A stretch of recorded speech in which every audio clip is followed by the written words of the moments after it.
I want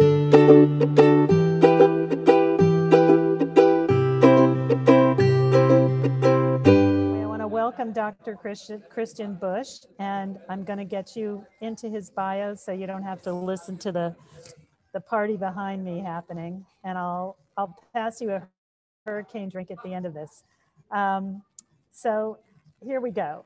This is Dr. Christian Bush, is the director of the Global Economy Program at New York University's Center for Global Affairs, where he teaches on purpose-driven leadership, impact entrepreneurship, social innovation, and emerging markets. He is a visiting fellow at the London School of Economics and the co-founder of Leaders on Purpose, an organization convening high-impact leaders, as well as the Sandbox Network, a global community of young innovators active in over 20 countries. Previously, he served on the faculty of the LSE's Department of Management and as the inaugural deputy director of the LSE's Innovation Center. Dr. Christian Bush's new book, The Serendipity Mindset, The Art and Science of Creating Good Luck, provides tangible science-backed strategies on how to attain the one skill we all need to ride this wave of change rather than get crushed by it. Adopting the mindset and the habits to embrace the unexpected. And boy, did I do that today. So I thought what I'd ask you to do is have in the chat box so that Dr. Bush can get to know who you are. Why don't you say where you're located so he has an idea who's around him in New York as well. And have you ever experienced serendipity in your life and when? We've got about a bunch more people coming, or maybe we'll be sending that to them. So we're fairly small, but he's got some slides to show us. And if you have questions during the slides, we're happy to take them. I'll watch the chat box. And you can just say me if you want to speak up. But go ahead and put into the chat, have you ever experienced any kind of serendipity? And I'm the one who has definitely gotten serendipity. So anyway, I'm going to sign myself out so you don't listen to the music back here. And Dr. Christian Bush, I'm going to sign it over to you. Well, thank you so much, Leslie, for the wonderful introduction. And good afternoon, good evening, good morning, wherever you are in the US or even in the world. It's wonderful to be here with you today. Thanks so much, Barbara, for making it happen. And yeah, it's a pleasure to be here. I'm a big believer that usually most of the knowledge is in the room. So I'm also really looking forward to interacting with you. I mean, it seems like there's such a wealth of experience here that I'm really looking forward to also kind of really having a conversation later on after kind of, seeding a couple of hopefully inspirational dots that we can connect to. Being the German I am, I have a very structured table of contents. So I'd love to start with a bit of context, then dive into the art and science of serendipity. What are some kind of inspiring examples and what seem to be the patterns behind those? And then really, what are some of the practices that we can employ in our lives that lead to more serendipity, these kind of unexpected positive outcomes that come out of unplanned moments. And so to give you a bit of context, I grew up in Heidelberg in Germany, where I was this kind of rebellious teenager who tried to push every boundary you can push. I was actually kicked out of school at some point. I had to repeat a year in high school. So it was this kind of whole nightmare that you can imagine as a parent. And then when I turned 18, I got my first car. And, I transferred my kind of reckless lifestyle into my driving style. And one day I wasn't that lucky anymore. I crashed into 4 parked cars. And I will never forget the policeman who came to the car when it was smashed and who said, "Oh, wow, he's still alive." So this idea that I was supposed to be dead, and that kind of stuck with me, that kind of sentence. And, I asked myself all these weird questions like, who would have come to my funeral? Who would have actually cared? Was it all worth it? Did I do anything meaningful? And I had to, all of these answers I had to answer with a no, in terms of there wasn't that much meaning until then that I actually was part of creating. And so I started kind of this intense search for meaning and trying to figure out what is life all about. And I started reading this wonderful book, Viktor Frankl's Search for Meaning, which is all about, he as a Holocaust survivor was reflecting a lot of how he survived this kind of most dire of periods. I mean, that's obviously the harshest and most dire situation you can endure. And it was so much about trying to find meaning even in those kind of most dire of situations. So that kind of gave me a wonderful impetus to kind of see, oh wow, like in every situation there's still some agency, there's still something I can do that still somehow gives meaning. And so it put me on this kind of trajectory of trying to figure out what I'm excited about. And I started out as a community builder, bringing together young people to help them make ideas happen, and then went more into social entrepreneurship, and then later into research and academia, where, you know, the imposter, when we were building things, there was always this imposter in the background saying, we're talking about impact and everything, but do we actually know what we talk about? And so academia was a lot about saying, okay, what are the patterns behind the things we're talking about? And is there something we can learn here about how the world really works and what really works? And so on that journey, what I was fascinated by was that the most purpose-driven, successful people, they seem to have something in common. And that was that they would cultivate serendipity. They would be able to intuitively, you know, always see something in the unexpected and then turn that into positive outcomes. And so I got fascinated by this question of, is there a science-based framework we can develop on learning how we can really cultivate serendipity, how we can turn the unexpected into positive outcomes? And so that's what the presentation today and the conversation is really about, to say, how do we do that, and how can we build our muscle for serendipity? Just to kind of get on the same page in terms of the serendipity and what it's all about. You know, this is one example here. If you have erratic hand movements, as I do, you know, spill coffee from time to time. And so imagine the situation back in the days when coffee shops were still open, and you spill coffee over someone next to you, and you sense there might be some kind of connection. You don't know what it is, you know, but you just sense there might be something. And now you have two options, right? Option number one is you're just saying, oh my God, I'm so sorry. Here's a napkin. And then, you know, you walk outside and you're like, maybe I should have talked with this person. You know, it could have become a love interest. It could have become a co-founder. It could have become XYZ, but you didn't do anything really unexpected. And then of course, option two is you say, oh, I'm so sorry. I was so immersed in like my thoughts about XYZ. And, you know, you start a conversation and maybe it leads to something. The point here is that the reaction to the unexpected kind of defines a little bit which scenario plays out. So those of you who watch Sliding Doors, for example, might have seen that, you know, this idea of what is the counterfactual? What is the thing that could have happened had we taken the other subway, had we taken the other cab, all these different types of things of how life could have evolved differently. This is a recent example here of serendipity, where breweries here in New York and in other parts of the world realized that they can't use the alcohol that much anymore to sell to restaurants, because a lot of them closed down. So they realized, oh wow, we can use our alcohol to produce hand sanitizers. They kind of shifted to becoming hand sanitizer companies. Again, an unexpected moment like COVID happening, but then making the best out of it. This year is one of my favorites. I don't know, those of you who were in Europe at that time, you might remember this Finnish volcano with this unpronounceable name, E and then 14 letters. I always try to pronounce it, but a Finnish friend of mine said, look, Christian, don't even try to pronounce it, like just say E and then 14 letters, whatever those letters are. But it was this kind of extraterrestrial type volcano. And you might remember there was this ash cloud, which was essentially grounding all flights in London and other parts of the world. And I got a call on a Saturday morning from an unknown number, and it was like after a long night, and I was quite sleepy. And so I was curious, I picked up, and there was this guy on the phone who was like, hey, Christian, this is Nathaniel speaking.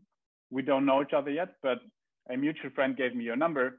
I'm Nathaniel. I just came from the Skoll World Forum, which is the largest kind of social entrepreneurship forum in the world. And, you know, I was there, and now I want to fly back to San Francisco, but I'm stuck in London. And as I am stuck in London, there's hundreds of others stuck in London who all came from the forum, and they don't get out of the country. So they all have their schedules cleared and are essentially hanging around.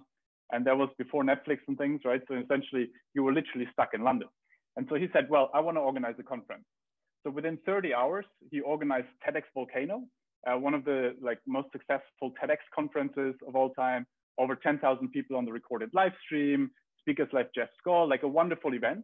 And, you know, he was kind of able to say, okay, there is this unexpected event, a volcano breaking out, but he knows that TED loves stories like this, where you say, you turn a challenge into an opportunity. So he got TED to commit to an event. He got local co-working spaces to commit free space. And then a couple of people like Jeff Skoll, who were anyway stuck to speak there and just tell stories of serendipity and other ways. And so he made the best out of that kind of moment. Can anyone guess what this thing here is on the upper right? Any guesses?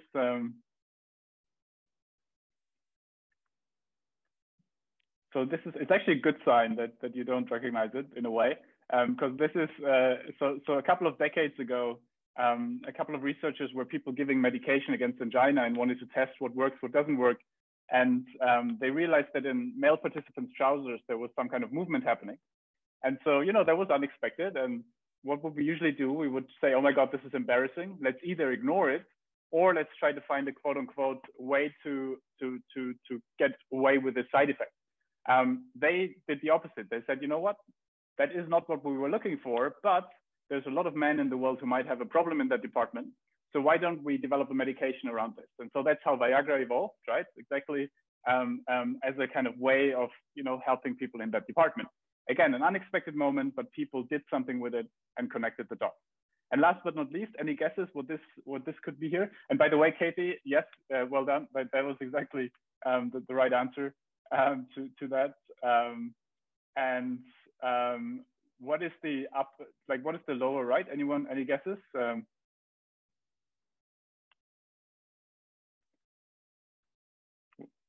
Some people usually guess it might be a chicken fryer or something like that, but any, so this is a potato washing machine. And so a couple of years ago, one of the companies I've been working with, it's a huge Chinese company. They do refrigerators, washing machines, and they had farmers call them up and say, well, your crappy machine is always breaking down. And so they asked, why is it breaking down? Well, we're trying to wash our potatoes in it. And so what would we usually say? We would say, well, it's a clothing washing machine. Like, don't wash your potatoes in it. But they said, you know what, that's unexpected, but there's a lot of farmers in China who might have the same problem. So why don't we build in a dirt filter and make it a potato washing machine? And so that's how the potato washing machine became one of their products. So something that all of these have in common is that they all somehow are the product of an unexpected moment, some kind of trigger happening, right? Something unexpected that happened, some kind of movement in male participants' trousers, a volcano breaking out, COVID happening, one bumping into someone. But then there's always this active element, the active element of connecting dots to something, to making sense out of it, to making an accident meaningful. So to imbue some kind of meaning into the accident and to connect it to some kind of relevant problem or need or something that's out there. And then also the tenacity to really go through with it and to really kind of make it into something. And so that's what I find most fascinating about this kind of idea of serendipity, which is really this kind of unexpected good luck that results from these unplanned moments, that it is about our proactive decisions that lead to it. So it's very different from the blind luck, you know, this kind of, you know, being born into a good family or like all the things that cause societal inequality. It's so much about things that we can't influence. It's like, it's passive luck, right? For some people, it's like, yeah, something that we don't influence. And then there's the smart luck, the active luck, which is all about this idea of we have to see something in the moment and have to then do something with it and connect the dots. The problem, of course, is that a lot of times we miss serendipity because we might not see the trigger. So if we don't see anything, if we wouldn't have even seen the movement in male participants' trousers, or if we wouldn't have seen the unexpected in other ways, we would have missed it if we don't connect the dots. So if we don't imbue any meaning in it, but also then if we don't have the tenacity to actually go through with it. And so there's a lot of, in research, like what we do is we try to understand like, what are, for example, counterfactual. So how can you trace back that two people had exactly the same unexpected moment happening, but one of them created serendipity and the other one didn't. And so, for example, one example is there were two researchers who were injecting rabbits with papain, so this enzyme which, you know, they were trying around a little bit what it could do, and the ears of the rabbits flopped, and so they had made this weird movement with their ears, and both saw it, both were surprised by it, but one of them got distracted with something else, so he didn't follow up with it. The other one did follow up and realized, oh, wow, like this means that there's blood circulation that gets faster. And so essentially it might help against arthritis. And so it became like a major research stream helping tackle arthritis and everything else. And like in the long run led to a Nobel Prize and everything else for that research stream. And the point here is that two people had the same kind of unexpected thing happen, but one actually did something with it and the other one didn't. So that we can do a lot in our lives as well, right? When we think back, like what was the moments in our life where we made a proactive decision in an unexpected moment that guided us or led us to something, and then thinking about what could have happened if we wouldn't have done that. Now, what holds us back from it? I mean, wouldn't we want to have serendipity all the time? And so, you know, all of us obviously have a lot of biases. One of my favorites actually is the post-rationalization, like this idea that, you know, we always make sense after the fact and then pretend that we had it all mapped out. So imagine, I don't know, you're presenting your CV to someone and you would probably say, oh yeah, and then I wanted to work for XYZ company, but then I wanted to change industries and wanted to do XYZ. Yeah, but maybe you just at a conference ran into someone who offered you a job or something, right? So it was kind of like, in a way, we tell it as if it is step by step by step, but actually life is much more like a squiggle. And then we tell it as it is that as well. And a lot of my work is with executive boards. And what's always the case, of course, is that as a CEO or so, someone assumes they have to portray that they can map exactly everything out and that the strategy is exactly what they planned and X, Y, Z. But then, of course, everyone also knows that there's, you know, a lot of ambiguity in those kind of things. And what a lot of our work is about is to say, at the end of the day, real leadership is about saying we have a sense of direction, we have a sense of where we're going, but at the same time, we also have a readiness for the unexpected. And actually, it's not a sign of weakness to be having something unexpected happening, but actually it's a sign of strength of creating a good corporate culture that we can cultivate serendipity. And so what happens then is that we redefine something unexpected from a threat, something that questions our authority and our legitimacy as a leader, to something that actually is part of our leadership, and that creates a good culture. And so essentially what it does then, you know, I found that interesting. We can talk about this later, maybe the different governors, like how they were like how they differed in their approach to COVID. You know, most state governors essentially said, this is my exact timeline and we will exactly open up on May 15th.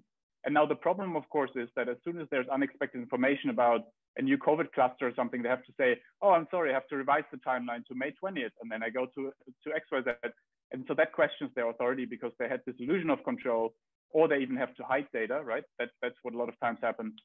Versus Governor Cuomo, he might have been a bit late with his kind of reactions, but then he said, I have two big principles, his North Star, public health and kind of like, you know, economic health. Here's an approximate timeline, but I already tell you now that I will adjust the timeline based on new information. And so that, of course, builds a lot of credibility because people felt he is in charge.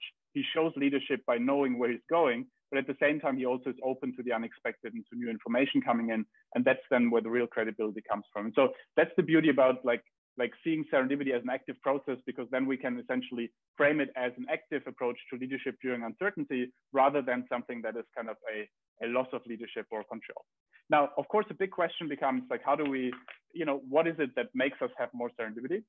One of my favorite experiments around luck actually is the idea of how much it is also about how we frame the world. So a colleague of mine in London or in the UK, he took someone who self-identifies as very lucky. So someone who says, good things always happen to me, X, Y, Z. And then someone who self-identifies as very unlucky. So someone who says, bad things always happen to me, I'm always in accidents and those kind of things.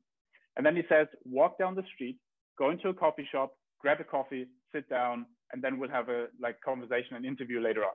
Now, what he doesn't tell them is that there's hidden cameras across the street, that there's a £5 note in front of the coffee shop, and inside the coffee shop, it's only actors, and then this extremely successful businessman on the counter who can make big dreams happen. Now, the lucky person walks down the street, sees the £5 note, picks it up, goes inside the shop, orders the coffee, sits next to the businessman, the table that's closest to it, has a wonderful conversation, they exchange business cards, and potentially an opportunity coming out of it, we don't know that. Now, the unlucky person walks down the street, steps over the £5 note, doesn't see it, goes inside, orders the coffee, sits also next to the businessman, is the closest table, ignores the businessman, and that's that. Now, at the end of the day, they ask both, so how was your day today? And so the lucky person says, it was amazing. I found money in the streets. I made new friends, and, you know, potential opportunity are coming out of it. We don't know that part. Now, the unlucky person just says, well, nothing really happened. And, you know, we all know these people, right? Where in exactly the same situation, some people just seem to be a little bit luckier than others. And so part of this is really about this kind of idea of how we frame the world and how we are able to see things in the moment. But also then, of course, a lot of it comes to what I'll talk about now, a couple of strategies that people use on how to do that. As a caveat, like one of the things that I found most like, you know, inspiring for myself when writing the book actually was for myself, question my own biases a lot, because, you know, I always had a bias, for example, what success means and what it means to have a positive outcome, right? If we talk about positive outcome as like part of the definition of serendipity. And, you know, I completely revised that during the writing the book. Like I remember going to the publisher with the first draft of the manuscript, and I was like, hey, here's the book. And they were like, hey, this is great, but you know what? We need more love stories. And I was like, I'm not sure if I'm the right person. It's like a then 35-year-old, like single guy. Like, I'm not sure I'm the right person to talk about love. Like, you know, maybe there's people who are better equipped to do that. And they were like, no, but like, try to find something. And so right after that, I had a meeting with an ex-girlfriend of mine, who's a very close friend of mine now. And we just wanted to catch up for a coffee. And so, you know, I came to the coffee shop and I was like, hey, do you know of any cool love stories? Like, I need more love stories for the book. And she was like, well, our story. And I was like, what do you mean our story? Like, we're not together anymore. Like, where's the success here? Where's the positive outcome here?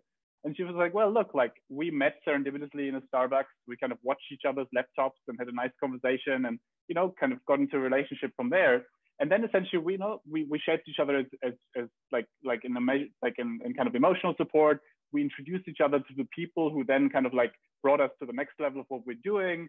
And we also actually, in the long run, helped each other find our next kind of romantic relationship and so on. And so in a way, we were such an important part of each other's lives that even if we're not together anymore, we actually, like, it was like a beautiful kind of, in the long run, positive outcome. And so to me, that really redefined this idea, both of like when serendipity happens, is it just like in a defined period of time, or is it something that can start as bad luck, right? It starts as a breakup, but actually then in the long run, it still leads to something positive.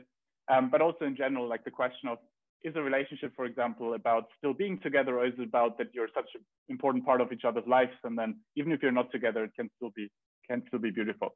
Anyways, just as a side note, where like the kind of question of like serendipity, that there's always like an incubation time anyways, that it doesn't necessarily have to be in the moment, but also that the question of what we identify as positive outcome can shift over time. Now, what are a couple of ways, before we dive into the conversation, that we can cultivate serendipity?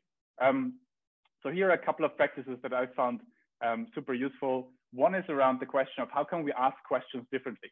How can we use every conversation to seed a couple of dots and to also connect some dots? And so we all know the dreaded "what do you do" question, right? Which puts people into a box and keeps them there. And so a small thing there is, of course, around saying, instead of "what do you do," maybe something like "what's on your mind," or "what is happening in your life," or you know, what inspired you the most about XYZ presentation, or just something that opens it up a little bit into the real motivations of people, rather than just the kind of routine kind of autopilot mode. But also then when we get the dreaded question, instead of just saying "I'm a journalist" or "I'm a business person" or something like this, we can use a hook strategy where Ollie Barrett, a wonderful entrepreneur in London, if you would ask him, "What do you do?" he would say, "Well, I'm a technology entrepreneur, but recently started reading into the philosophy of science. But what I'm really excited about is playing the piano." And so what he's doing here is he's giving you 3 potential hooks where you could be like, "Oh my God, such a coincidence. My brother just started hosting piano matinees, you should play." Or, "Oh my God, such a coincidence. My father is teaching about the philosophy of science, you should give a guest lecture there," or whatever it is. The point is that we can use every conversation to seed interesting information where the other one can then connect the dots for us, because they essentially can relate that to what they're really interested in. Now, another one is around looking at mistakes or crisis differently. That's really around what we said, that a lot of times, quote unquote, accidents like lead to kind of really positive innovations and outcomes. Up to 50% of innovation and inventions comes out of these moments, right? Like petri dishes that mix, or like in the Viagra example, things like that, where it seems like an accident, but actually then it becomes something beautiful. So if we reframe an accident away from imperfection and this feeling of, "Oh my God, something's wrong," to, "Oh wow, maybe there's a new path here that could be even more interesting," then we can reframe away from anxiety to actually the excitement of the possible and the potentiality. But also there's really cool practices we can use in organizations. One of my favorites is the project funeral or the post-mortem, which is all about the idea that usually in organizations, when something doesn't work, we try to hide it away, right? We try to say it never happened. We don't want to talk about it because we seem like a failure if it didn't work. But then in one of the companies I work with, what they do is whenever something doesn't work, the person who's responsible for it presents it to people across the company and lays it to rest and says, "This is what we learned from it. Next time we do this and this differently, goodbye." And so what happens here is that there is the incentive to say, this is not about celebrating failure. This is about celebrating the learning from what didn't work, celebrating experimentation. And so in this one example, they had this window glass. And so the idea was that the light wouldn't reflect when it kind of gets into the window glass. And, you know, it's an amazing technology, but they were like, look, we realized that people wouldn't pay a lot of money for this. And so they laid it to rest and said, next time we'll try to understand the market better. Now someone in the audience goes, hey, have you considered what this would mean for solar? Have you considered if you would put that into a solar device, how much energy that could absorb? And so that is how part of their solar division emerged. Completely coincidentally, it was like, you know, the right person at the right time in the right place.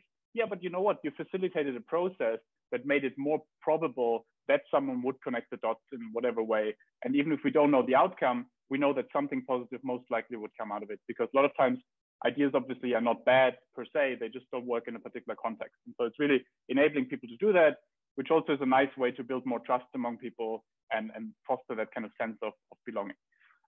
There's a couple of other practices. I think for the sake of time, I'll focus on two more. One is really around the idea of reframing. So a lot of times, especially during the moment, we obviously focus on this idea of resources and do we have enough resources? We need this and this budget for this and this project. But once we reframe that away from the resource needs to what is already here and how can we make the best out of it, we become extremely resourceful. And so a lot of my work has been in sub-Saharan Africa, especially in the Cape Flats and Cape Town, which is like a very impoverished area, Bridgetown, where there's this organization called Reconstructed Living Labs. And so it's former drug addicts, former drug dealers who set up a very low income, low cost education methodology. So it's like a simple template about 10 steps to use social media to build your business, or 10 steps to, you know, tell your story via social media. Very simple kind of approach. And they go into local communities, and instead of asking, what do you need in terms of resources or else, they ask, what is already here? Okay, there's an old garage, fantastic. That's a potential training center. There's a former drug dealer, fantastic. That person will have a lot of social capital. That person will have a lot of leverage, and they will probably be extremely creative. So if we can turn them into a teacher, we can really do something here. And so the idea is that through this, they scale to hundreds of thousands of people and at extremely low cost without needing a lot of budget. And we've applied like a similar approach with banks, for example. Instead of saying, oh, we have to close these and these branches and we have to fire these and these cashiers because you have ATM machines now, you're saying, well, a cashier could be a financial trainer and the office space could be a financial training center or else. Like, so the idea that a lot of times, if we rethink away from this is what we need and don't need to what do we have and how do we make the best out of it, like serendipity tends to happen because we become extremely resourceful. And I really like the approach actually of budgeting. Like if you would tell them I need 50 chairs for an event and like this is what it costs, they would first ask, okay, do you really need the chairs or can people sit on the floor, on benches, on whatever it is? And if you really need them, like, can you get them from your neighbor or from the restaurant that is closed at the same time? Can you borrow that? And only if it is, okay, there's absolutely no way, then you can ask for the budget. And so it makes people extremely resourceful. And they, in that context of extreme poverty, still create a lot of serendipity. And it's fascinating to see how they become serendipity machines locally because they constantly reframe situations.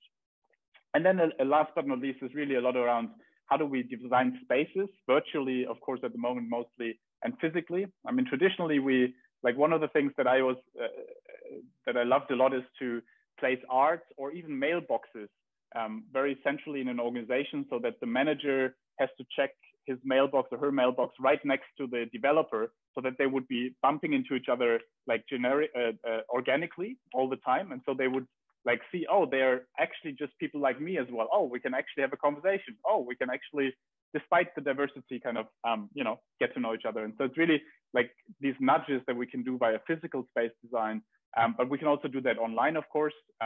We have companies like Google and others who do things like random coffee trials where people can input, 1 hour per week that they are free, and then they get randomly matched with someone else in the company to have a quick coffee or something. It can, you can give an inspiring prompt or something, but the idea is to randomly mix up people in these kind of water cooler moments that don't happen anymore, right? Because obviously, if you're not in the office, that's something that doesn't.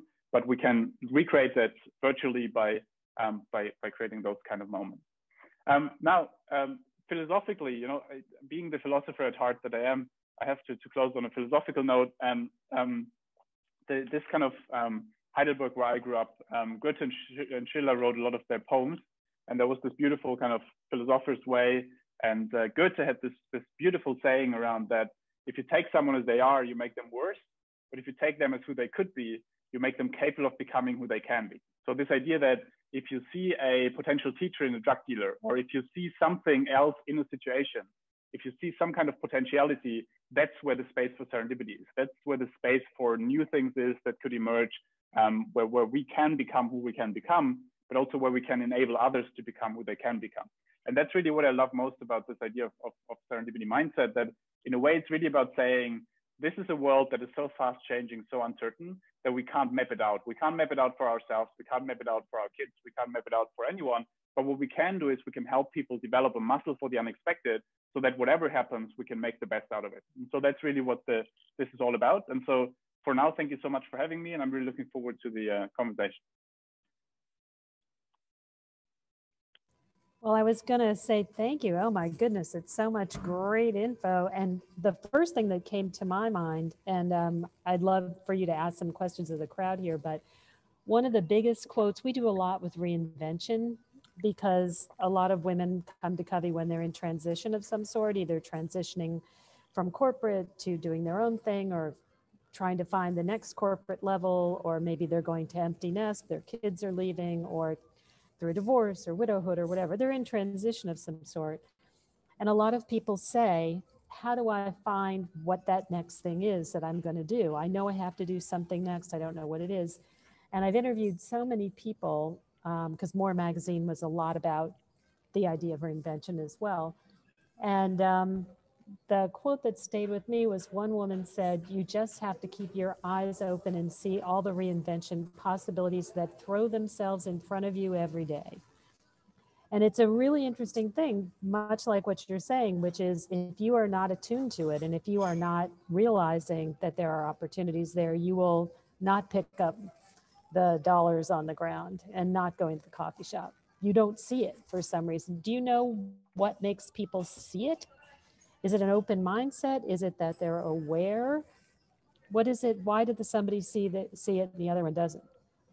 Yeah, I love that example, because it's actually also something where one thing that I've seen in our own research is that a lot of times other people might see for us earlier what could be good for us than we see it ourselves, right? So in a way, only by seeding a little bit what we are interested in, what we are longing for, what our curiosity is, like then others can pick up on this and say, oh my God, yes, like this might be something completely different. And so, for example, a friend of mine, you know, she was in this transition period.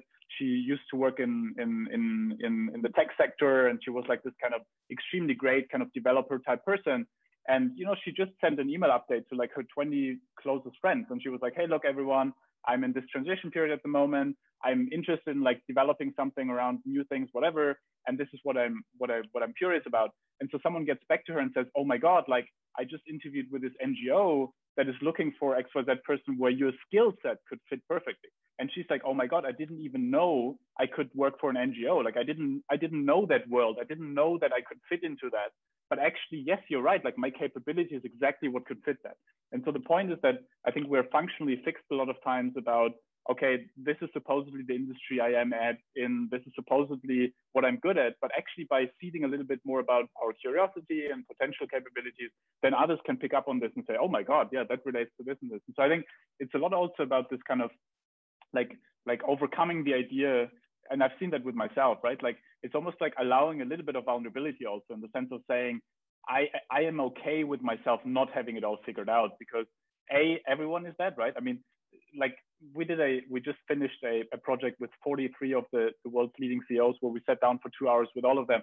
And I can tell you, after the second glass of red wine, like everyone says, right? Like, what do I know? Like, what have I figured out? Like, I have to portray strengths all the time, but at the end of the day, look, we're all just winging it. And so I think that's kind of like the thing where, you know, like in a way allowing for a little bit of that vulnerability, like depending on what we feel comfortable with, right? It's not about saying, oh my God, I'm completely lost and like I have to find myself again, but it's more about, hey, look, like I'm really open for suggestions, and I'm so excited about like learning what could be. And so if it's framed in a positive, like empowered way, I feel like there's so much that others then can do about it. And so I feel like inviting a little bit into this. And so one of my favorite books actually is Brené Brown's kind of book around vulnerability, because it's so much about saying vulnerability and courage are essentially the same thing. And we get taught out of vulnerability a lot of times in business because it seems like it's weakness, but actually like when we reframe it away from that and reframe it towards like a strength, because we have a controlled vulnerability, then actually it becomes our superpower. And I'm a big fan of that, because I feel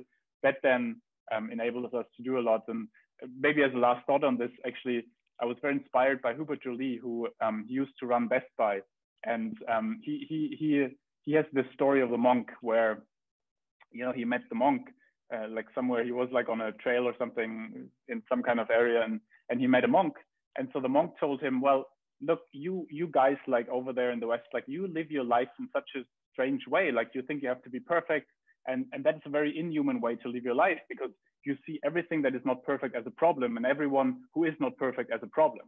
And so what you're doing then is like you're closing yourself down. But once you accept help, once you accept that you haven't figured it all out, that's actually where the magic happens. And I think for Joly also, being kind of French and like that is of course like quite a mindset change to say, wow, like actually it's okay to open up a little bit more and to admit a little bit to that I also sometimes need help. And I think that is really the shift also, to say it's okay to get a bit of help from time to time, because we might not know everything. And that's really what that mindset is a lot about, to say, hey, look, we do what we can, but also we can't know everything. I love the idea of being vulnerable, because I think that is one of the issues. And we are women told not to be so vulnerable, especially in corporate life. We're told that makes us look weak. We're told, we should be more like men. We shouldn't let it all hang out, blah, blah, blah, blah, blah. I've always thought it's a value. But now, do you guys have any questions for Dr. Bush? I'm sure you do. So go ahead and jump in. Just pop off your mute, because we've got a little bit of time here. You can even talk about your own serendipity. I would love to hear what has been serendipitous in your lives. And Leslie, maybe exactly also on your point around the Barry, who used to run Ketchum, the communications company, and she she had exactly this, what you just mentioned. I think as a woman in leadership, this question of how do you still kind of portray strength. And I loved how she reframed it. Like she called it leaving loudly. So she did something where she would be like, on her first day as new CEO, she would be like, look guys, this is what like the exciting stuff we will make happen.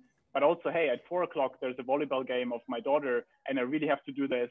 And I give you the license to do the same, as long as you will always then work longer in the evening. And so like she made a deal with her employees that was very strong about saying, we will all do the same work, but like we will also allow each other to live a life and to have that balance. And I think I love that, because she reframed it into a strength rather than, oh, like I'm someone who doesn't, Yeah, no, that's great.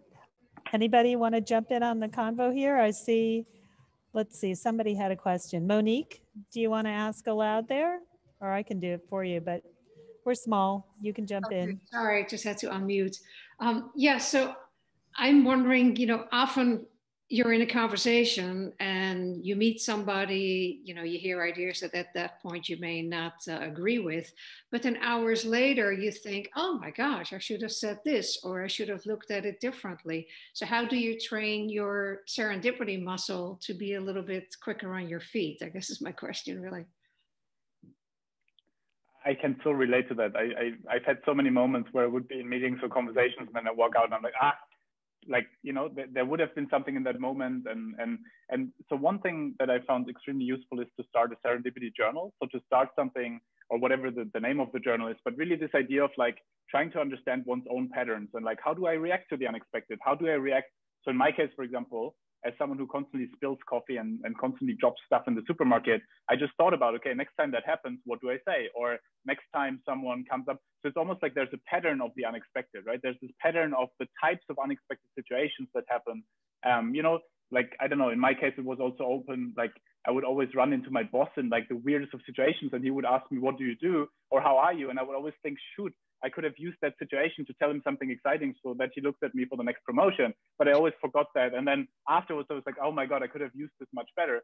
And so I started writing down, okay, next time I run into whoever, like this will be my line about something exciting or something that, you know, puts it on the radar. And so I feel like having a journal where we write down a little bit of, these are maybe the 3 hooks that I can set about, like, these are the 3 things I would throw in.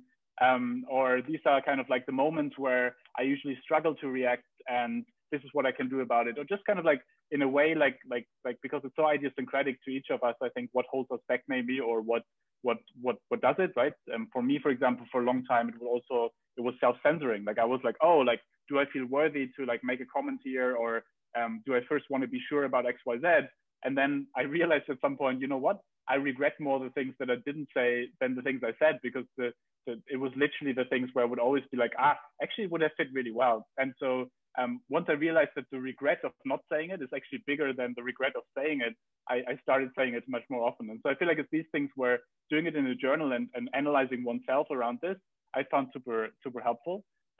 But also, I mean, I'd love to hear what others feel, because I feel like it's probably a situation we've all faced one way or the other. And it's a fascinating question. Have you felt, I mean, Monique, in your own life, like, have you felt there is a way that you kind of did that more, or how did that emerge? Or I just often feel when I meet people, I mean, I'm not necessarily talking about business opportunities, but that I think, oh, you know, he or she said something and I wish I would have explored that more. And I guess it goes probably a little bit towards needing more of an open mindset towards other people's feelings and ideas, and not necessarily getting their signals. So I think that's probably my issue. But other than that, yeah, I've had a lot of serendipitous things happen as well. Like I met my husband in a bar. So, you know, that certainly changed the trajectory of my life. And I can think of a couple of other things. But I guess for me, it's more those little things that I don't necessarily pick up on quickly enough. And but that's a good idea, to keep a journal. And that's really interesting, because that's actually something, a friend of mine does this really well. Like whenever he hears something, so whenever someone talks about something, he's always making a promise with himself that he will always try to find one connection. So he will always try to say, okay, if you tell me about that your brother is on holidays in Fuerteventura, the deal with myself is, okay, I will think about one thing. Do I know someone in Fuerteventura? Do I have someone who has like a boat that you could borrow, whatever it is, just something that could connect some kind of dots. And I think getting into that mindset of that every sentence potentially has something we can connect with. And once we get ourselves into that idea of, you know, there's always something there, even in the most boring of conversations, there's always something we can still say, oh, this is interesting, and I can relate this to something else. And I feel like forcing ourselves to constantly try to see dots in every sentence, I feel has helped me a lot, because people appreciate obviously a lot also this idea of just kind of offers that kind of randomly come out of conversations. And so I don't know if that kind of might be also something in terms of almost seeing every sentence as like a potential hook, and like thinking about, okay, what could this hook be about? Oh, okay, this could be a hook about this. Or what? And I feel like we then kind of train ourselves almost to see so much in that moment. I always have that when I meet my family, right? Because I love my family dearly. But also, you know, I mean, how many times can you talk about X, Y, Z topic without kind of like, you know, redoing it? And so what I started at some point was like, I just like started to think differently about it, and to ask different questions with them, but also to, whenever they tell me something, to try to relate it to something completely different, just to then also mix up that conversation. And so it's a bit of an experiment maybe also in terms of how we can, what fits us the most, what's still authentic, right? Because we don't want to overstretch it, of course. But congrats on meeting your husband in the bar. That sounds like long time ago. But I guess this all works if you're not in a conversation with somebody who's very self-centered, because then to me that just shuts it all down. I like the idea of adding 3 things when somebody says, who are you? Or I think that's really interesting, because you're right. We usually just say, oh, I work in media. We don't say, and I live in New Orleans and I'm a great cook, or I'm very interested in Cajun cooking or whatever. but you're right, that gives you a lot more to talk about. I think that's a good thing we can use at Covey when we all, I'm going to ask you all next time on the next call, we'll introduce ourselves with three hooks instead of one. I think that's really helpful. Mandy, you had a question? Where are you, Mandy? Are you there? Yeah, I'm here. There you are. Yeah. So if you have a concept, well, I'll say first thing, I liked your concept about blind luck. I ended up in an industry which I really didn't want to be in. And I always call it my divorce present from my first husband. But when I wanted to change industries, this is how my next question kind of comes into play is if you had a concept, which I did when I wanted to leave that industry, how do you get your network that is in a different industry on board with the concept if you versus thinking you lost focus, thinking that you wanted to always be in their world, but you really wanted to be in a different world.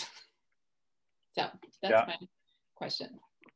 Yeah, this is such an interesting one because I feel, you know, especially when so I've seen that a lot with CVs when we connect the dots at hindsight, right? So when we say, it seems like, oh my God, I went from publishing into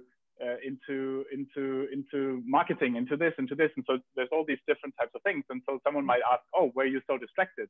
But actually then there always seems to be like a common thread, no? The common thread of I love cultivating or bringing people together, or I love, you know, connecting ideas. Or so it's almost like the industry is different, but like the underlying logic of how we operate is the same. And so it's kind of something that I've seen, for example, Paul Polman, I found him really interesting. So he used to be the CEO of Unilever, and he had a kind of relatively clear idea of his curiosity or his kind of main motivation, which was, I want to build platforms for people who can't help themselves, and whatever I'm working on, and in this case it was Unilever, I want to like push all the resources I can into areas where people can then start helping themselves. And so when now someone would come to him, he would always be, if it would connect to that, he would be like, oh my God, great. Like you can join in. If not, then not. And so in a way, to him, it was a great filter to say, yes, people from the outside thought I was a bit distracted, but actually I had a very clear logic.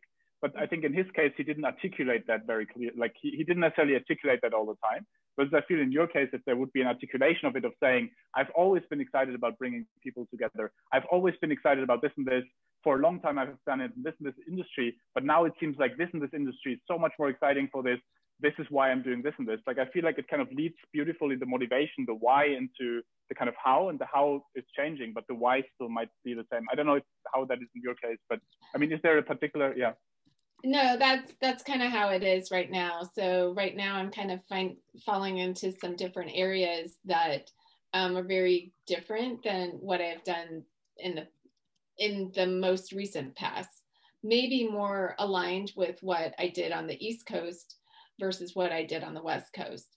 So, but I think also the other challenge was doing the communication, being able to really clearly articulate what it is exactly, because sometimes, you know, everybody goes, oh, well, you're a web designer.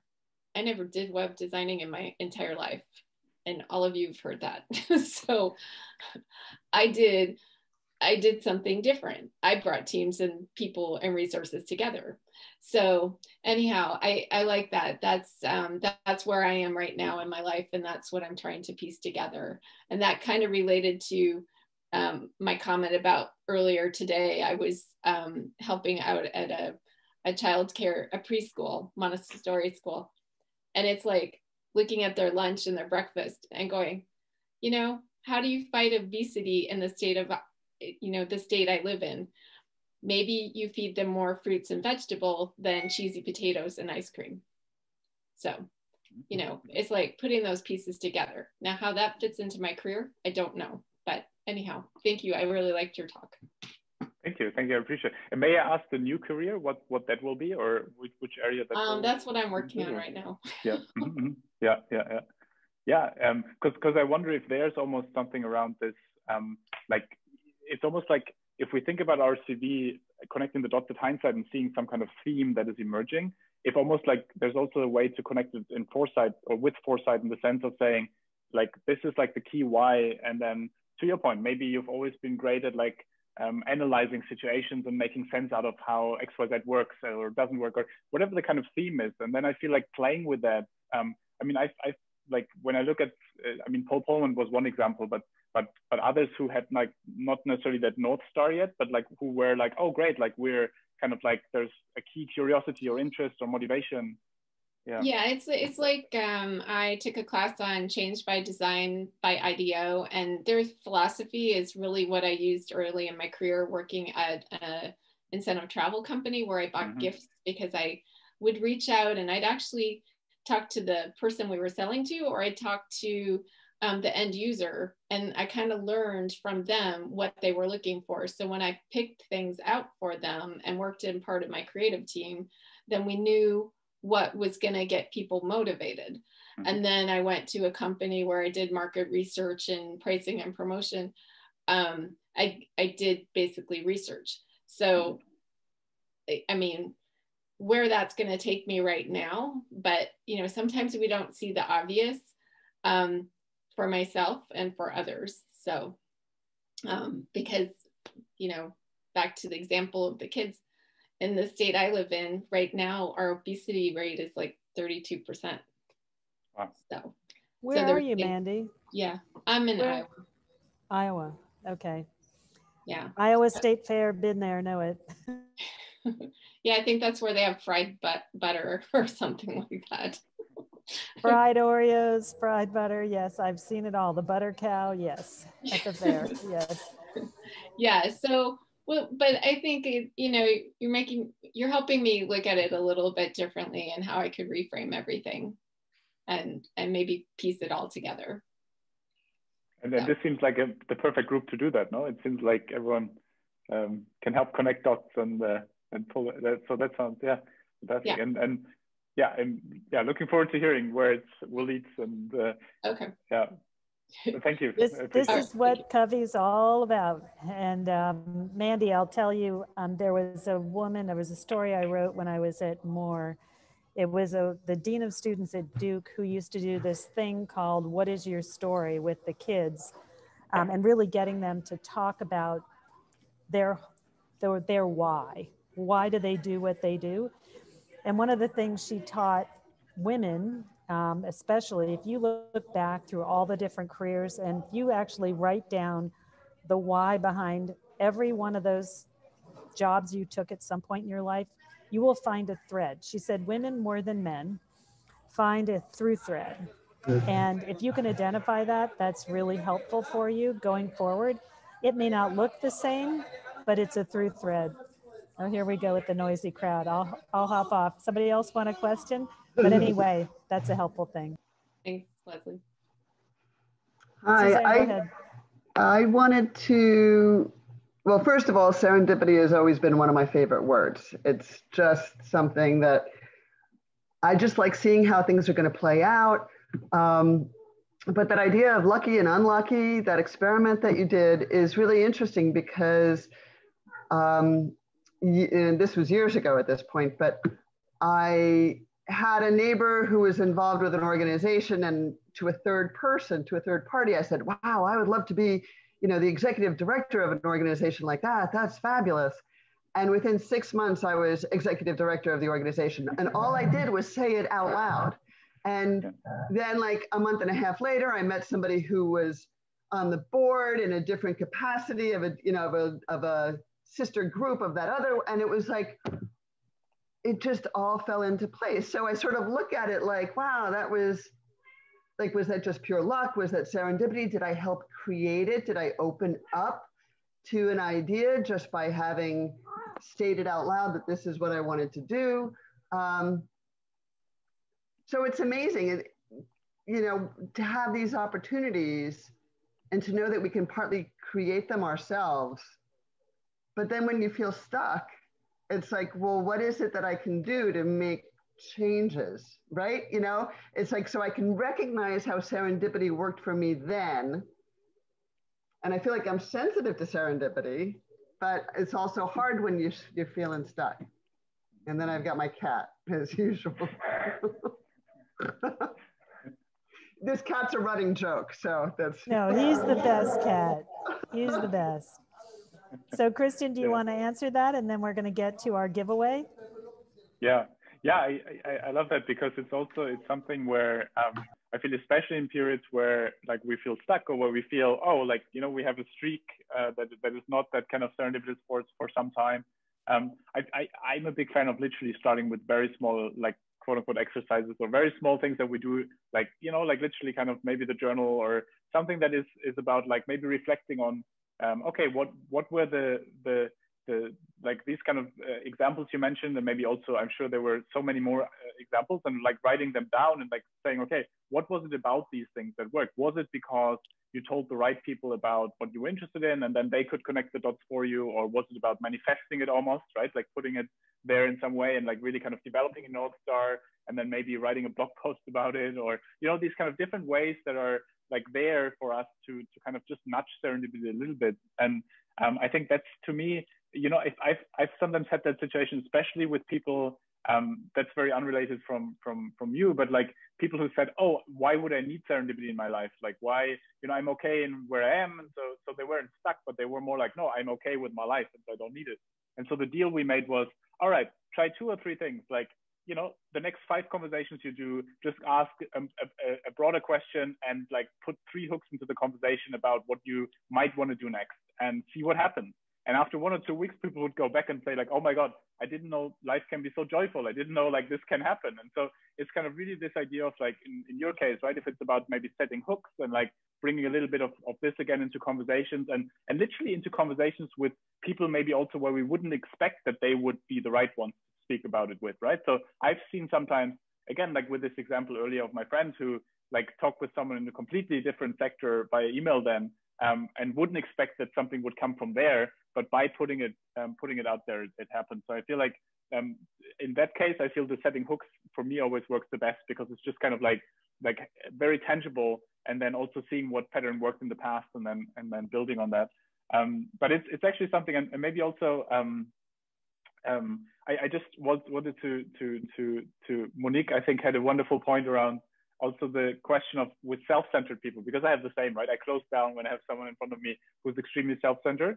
And Monique was saying, you know, like with the passage of time, if there's someone who's really self-centered, like why would you even want to have an incentive to connect dots, right? And I think one thing I found super useful is to literally picture the other person as like this young boy or this young girl who's like running around, and like kind of in a way almost like making them seeing them more as that they are speaking out of some kind of pain or some kind of hurt, or some kind of something where like their self-centeredness comes from this void, or this kind of thing that and you know, that is my so I did psychology back in the days, and I've always felt fascinated by this paradox that like something that we despise, or something that is a really negative trait, a lot of times comes from this place of hurt or pain or something else, where once we reveal it as that, we actually just want to hug the other person and say, I'm so sorry for your pain. I'm so sorry for what's happening there. And especially, I mean, I feel like this whole like toxic masculinity like thing, right? Like it's so many people who just kind of overcompensate and like build a big tower because like they something went wrong in their life. And so I feel like if we see it as for what it is, it made it easier for me. But again, I completely can relate to that point that it feels less an incentive to do so. So thank you so much. That was so interesting. I'm going to read the book. I've got a long list of books all set, and I'm psyched about that one. And I just want to tell everybody about what's coming up. So Positive Mornings on Monday. You all know it. If you're not a member of Covey, it's our best loved events. These are our Positive Mornings. You can bring friends. It's free. And it's every Monday morning, 9 a.m. to 10 a.m. Eastern Standard Time. You get our 2 reinvention coaches, you get a tool, you get a meditation, and you get a positive outlook on the week. That's really been the best thing we've been doing. And then we have that evening, we're going to do, because this is the election week. So, and Dr. Bush, you're welcome to join us. We have Kelly Rivetto, who's a wonderful meditation leader. And we're doing that Monday night, 8 p.m. Eastern Standard Time to 9. Though it'll be shortened, and then we'll talk about it afterwards. But she's great. It's called Gaining Serenity Through Acceptance before the election. And then we're bringing back Jackie Justice, who's our wonderful nutritionist, who's doing A Healthy Gut is the Gateway to Your Health, Hormone Balance, and Happiness. That's Wednesday during the day, November 4th at 2 p.m. And then we're bringing back Dr. Janet Kennedy, our sleep doctor. She's the New York sleep doctor, How to Get Your Sleep During a Crisis, and that's Thursday at 2 p.m. So don't miss any of those. And again, thank you so much, Dr. Bush. We're so glad to have you. And hopefully we can have you again in about 6 months and see what you're studying next. That would be really fun. Thank you so much. Wonderful to meet everyone. Thank you. Wonderful. Thanks, Thank you. guys. Bye-bye. Thank you. Bye.